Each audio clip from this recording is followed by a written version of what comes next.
មេត្តាភេវៈសោតទី7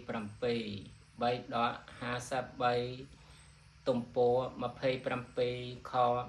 27ខ្ញុំបានស្ដាប់មកថាព្រះមានប្រភេទទ្រង់ត្រាស់ហើយព្រះរហន្តសម្ដែងហើយអ្នកភិក្ខុទាំងឡាយបញ្ញកិរិយាវត្ថុទាំងឡាយដែលឲ្យផលក្នុងបដិសន្ធិកាលនិងប្រវត្តិកាលឯណានិមួយបញ្ញកិរិយាវត្ថុទាំងអស់នោះមិនដល់មួយចំណែកនៃមេត្តាចេតោវិមុតដែលបុគ្គលចែកឲ្យជាចំណែក16ដងឡើយមេត្តាចេតោវិមុតតែងគ្របសង្កត់បញ្ញកិរិយាវត្ថុទាំងនោះភ្លឺស្វាងរុងរឿងអ្នកភិក្ខុទាំងឡាយដោយពន្លឺពួកផ្កាយឯណានិមួយពន្លឺពួកផ្កាយទាំងអស់នោះមិនដល់មួយចំណែកពន្លឺព្រះច័ន្ទដែលបុគ្គលចែកជាចំណែក16ដងឡើយពន្លឺព្រះច័ន្ទតែងគ្របសង្កត់ពន្លឺផ្កាយទាំងអំបាលនោះភ្លឺស្វាងរុងរឿងដូចម្ដេចមិញអ្នកភិក្ខុទាំងឡាយបញ្ញកិរិយាវត្ថុទាំងឡាយដែលឲ្យផលក្នុងបដិសន្ធិកាលនិងប្រវត្តិកាលឯណានិមួយបញ្ញកិរិយាវត្ថុទាំងអស់នោះមិនដល់មួយចំណែកនៃមេត្តាចេតោវិមុតដែលចែកឲ្យជាចំណែក16ដងមេត្តាចេតោវិមុតតែងគ្របសង្កត់បញ្ញកិរិយាវត្ថុទាំងនោះភ្លឺស្វាងរុងរឿងក៏ដូច្នោះឯងមនាលភិក្ខុទាំងឡាយដូចមេឃដែលស្រឡះប្រជាពពកក្នុងសរតៈសម័យ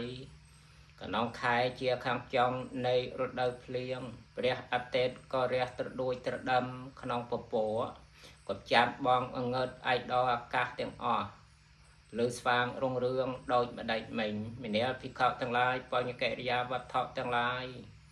ដែលឲ្យផលក្នុងបដិសន្ធិកាលនិងប្រវត្តិកាលឯណានិមួយបញ្ញកិរិយាវត្ថុទាំងអស់នោះមិនដល់មួយចំណែកនៃមេត្តាចេតោវិមុត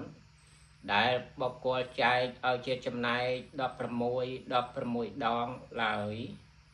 មេត្តាចេតោវិមុតតែងគ្របសង្កត់បញ្ញកិរិយាវត្ថុទាំងនោះភ្លឺស្វាងរុងរឿងដូច្នោះឯង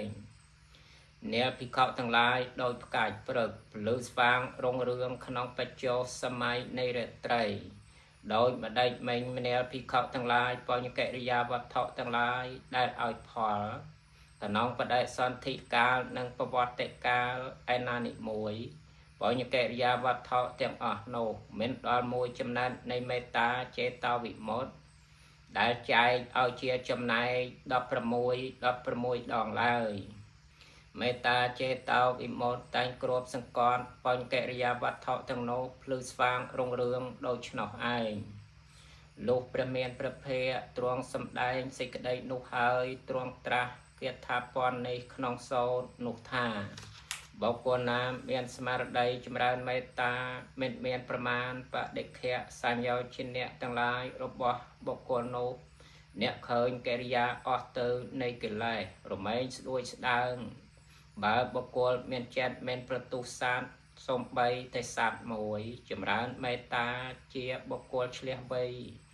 ដោយមេត្តានោះមួយទៀតព្រះអរិយកាលអនុគ្រោះសត្វទាំងអស់ដោយចិត្តហើយ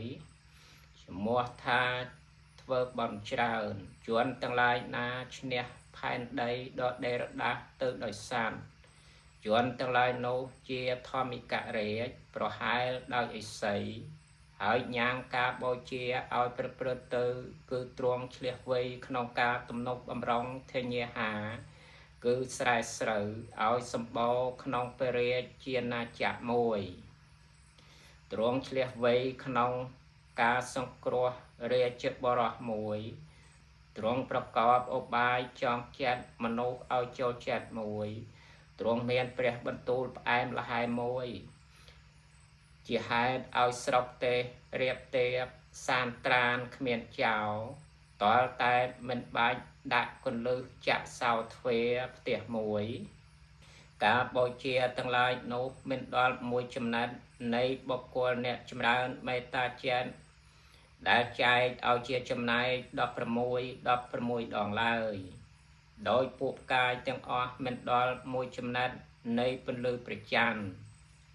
បុគ្គលណាមិនសម្លាប់សត្វដោយខ្លួនឯង